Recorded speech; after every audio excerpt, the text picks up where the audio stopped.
अस्सलाम वालेकुम व्यूवर्स। आज मैं आपको इफ्तारी में पकोड़े, समोसे, फ्रूट चाट और दही बड़े बनाने की चंद अहम टिप्स दूंगी। मेरी वीडियो के अंत तक लाजमी देखिएगा और सब्सक्राइब का बटन प्रेस करना मत भूलिएगा। पकोड़े बनाते हुए अगर बेसन में सौंफ और अजवाइन शामिल कर दें तो बदहज़मी नहीं होती। पकोड़ों के आमेज़े में अगर पुदीना डालें तो वो तासीर में कम गर्म होंगे। पकोड़ों में कॉर्न फ्लोर डालें तो वो क्रिस्पी और लजीज होंगे। अगर पकोड़ों के आमेज़े में दही डालें तो पकोड़े नरम बनते हैं। समोसे और रोल को तलते हुए हमेशा लाइट गोल्डन कलर में ही निकाल लेना चाहिए, क्योंकि बाद में ये अपनी हीट से भी कलर डार्क गोल्डन में तब्दील हो जाते हैं।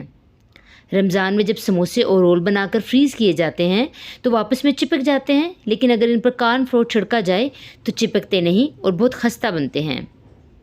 फ्रूट चाट में किसी भी फल, खुसूसन माल्टे का रस डालने से जायका बहुत बढ़ जाता है। मज़ेदार फ्रूट चाट बनाने के लिए हमेशा खट्टे और मीठे फलों का इस्तेमाल करें।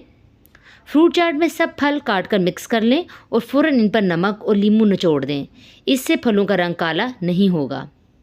दही बड़े बनाते हुए दही बड़े का बैटर बनाते वक्त इसमें थोड़ी सी दही शामिल कर दी जाए और इसको तला जाए तो दही बड़े बहुत नरम बनते हैं। रमज़ानुल मुबारक में पापड़ी को पहले से बनाकर एयर टाइट डिब्बे में रख लें।